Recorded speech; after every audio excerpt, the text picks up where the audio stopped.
Everyone, Saumya education YouTube channel पर आप सभी का स्वागत है। मैं सुनैना मैम आज आपके लिए समावेशन की अवधारणा से संबंधित कंसेप्ट लाई हूँ। आज हम लोग स्टूडेंट इंक्लूजन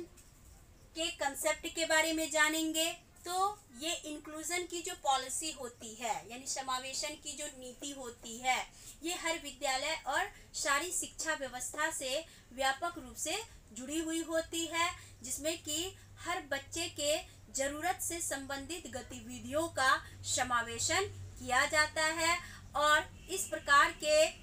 विभिन्न गतिविधियों के द्वारा बच्चे विभिन्न प्रकार से सर्वांगीण विकास की स्थिति को प्राप्त करते हैं। यानी कि बच्चे के हर क्षेत्र में, वह चाहे स्कूल में हो या परिवार में हो, समाज में हो या घर हो या बाहर हो, सभी जगह बच्चों की भागीदारी पूर्ण रूपेण सुनिश्चित किए जाने की आवश्यकता है, जरूरत है। तो विद्यालय में एक ऐसे केंद्र के रूप में विकसित किया जाए जिससे कि बच्चे की हर आवश्यकता क्या हो सके, पूरी हो सके, जहां बच्चों को जीवन यापन करने की या भावी भविष्य में जीवन जीने की तैयारी कराई जा सके और यह सुनिश्चित किया जा सके कि बच्चों को खासकर शारीरिक या मानसिक रूप से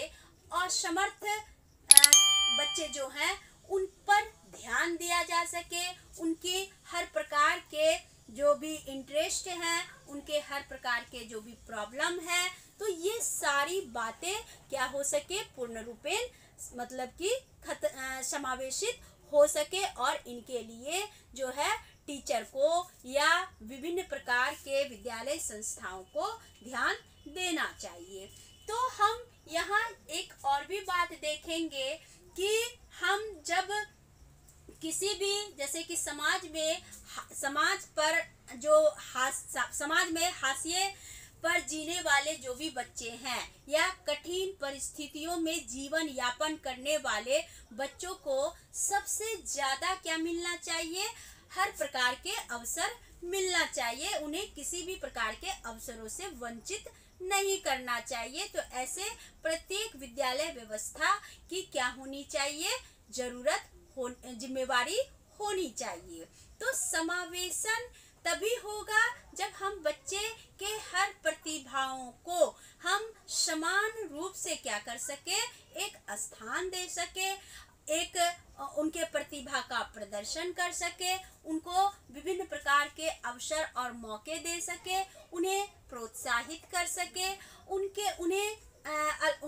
हर काम को हम समान रूप से बंटवारा कर सके। तो इस तरह से क्या होगा कि बच्चे में विभिन्न प्रकार की जो कुंठा की भावना है, यानी कि जो विशेष आवश्यकता वाले बच्चे हैं या समाज के हाशिकरण पर आधारित हैं या जो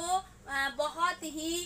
कठिन परिस्थिति में अपने लाइफ को स्पान कर रहे हैं, तो वैसे बच्चों के लिए क्या होगी, हर प्रकार से ये समावेशन की स्थिति एक सर्वशक्तिशाली स्वरूप के रूप में, तरीके के रूप पर आधारित होगी। तो स्कूलों में कुछ गिने चुने बच्चों को केवल मौका देने से क्या होता है कि इन विशेष आवश्यकता वाले बच्चे या हाशिकरण पर आधारित बच्चों के मन में कुंठा आती है, आत्मविश्वास की कमी आती है। तो इसलिए हमें क्या करना है कि सभी बच्चों को समान शिक्षा मुहैया कराना है और हमें बच्चे के हर प्रकार से विद्यालय में पहचान बनाने के लिए या हर प्रकार के सांस्कृतिक या फिर विद्यालय के सम्मान को बढ़ाने के हर प्रकार के कार्यों को या हर प्रकार के अवसरों में श्रेष्ठता देनी होगी, यानी कि उनके बच्चों के योग्यता को, क्वालिटी को क्या देना होगा, एक आधार बनाना होगा और उन्हें हर प्रकार की अपॉर्चुनिटीज देनी होगी, जिससे कि हर बच्चे में हर प्रकार के ज्ञान का, हर प्रकार के अधिगम शक्ति का, हर प्रकार के क्रियाशीलता का क्या हो सके, विकास हो सके और उन्हें हर प्रकार की बातों में अवसर मिल सके। तो इसमें विशेष आवश्यकता वाले बच्चे भी क्या है, पूर्ण रूपेण शामिल है और समाज के हास्यकरण पर आधारित बच्चे भी शामिल हैं। ठीक है, तो अगर हम इन बच्चों को अगर काम के समस्त अधिकारों को अगर मुहैया कराते हैं, अर्थात उनका सहयोग करते हैं, उनका मदद करते हैं, उनकी आवश्यकताओं की हम पूर्ति करते हैं, तो ये क्या होता है, बहुत ज़्यादा अच्छा होता है। अगर मान के चलिए कि शिक्षक ऐसी गतिविधियां अगर विद्यालय में अपनाते हैं, हर बच्चे को समान नज़रिए से देख करके पाठ्यक्रम का संचालन करते हैं और पाठ्यक्रम से संबंधित समस्याओं का समाधान करते हैं और उसे एक प्लानिंग वे में हैंडल करते हैं, तो इससे क्या होती है कि हर प्रकार के बच्चों के प्रॉब्लम दूर होते हैं, बच्चे के एम्स अचीव होते हैं और बच्चे का यूनिवर्सल डेवलपमेंट होता है। तो बच्चों की सुविधा के अनुसार समूह में कार्यों का क्या करना है, बंटवारा करना, ये समावेशन के अंतर्गत आता है। अब समावेशन के बारे में राष्ट्रीय शिक्षा नीति 2005 का क्या कहना है, इसके बारे में हम देख लेते हैं। तो हम सबसे पहली बात जानेंगे कि राष्ट्रीय शिक्षा नीति का समावेशी शिक्षा के बारे में एक ही मतलब है कि जब हम विशेष आवश्यकता वाले बच्चे को सामान्य बच्चों के साथ एक ही छत के नीचे, यानी कि एक ही विद्यालय छत के नीचे जब हम एक समान शिक्षा मुहैया कराते हैं, तो ऐसी शिक्षा को हम समावेशी शिक्षा कहते हैं। यानी कि सामान्य बच्चों के साथ विशेष बच्चों को एक समान शिक्षा मुहैया कराना ही समावेशी शिक्षा कहलाता है। आगे हम क्या देखेंगे, हम एनसीएफ 2005 का क्या एक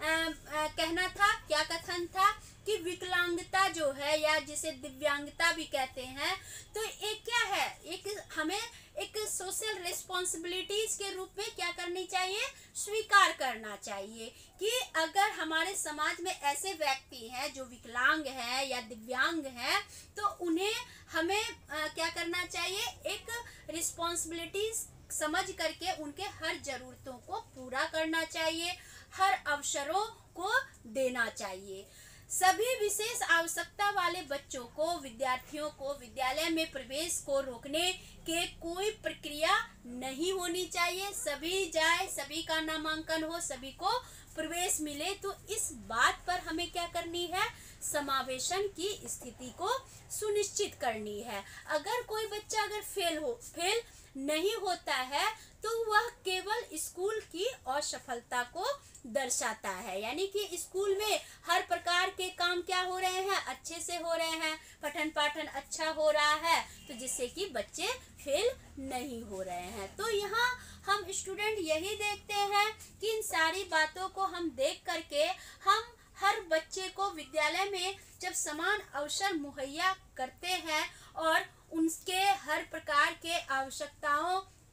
जरूरतों और उद्देश्यों की प्राप्ति करने के लिए जिन गतिविधियों को हम विद्यालय के नियमों से जोड़ते हैं, समावेशित करते हैं, ऐसी ही प्रक्रिया समावेशन कहलाती है। तो स्टूडेंट्स, उम्मीद है कि आप समावेशन की अवधारणा को भलीभांति समझ गए होंगे। फिर हम लोग मिलते हैं अगले वीडियो के साथ। तब तक के लिए आप सभी हमारे वीडियो को सब्सक्राइब जरूर कीजिए और फिर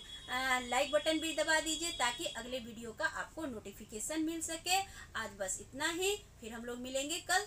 तब तक के लिए आप सभी को बाय बाय।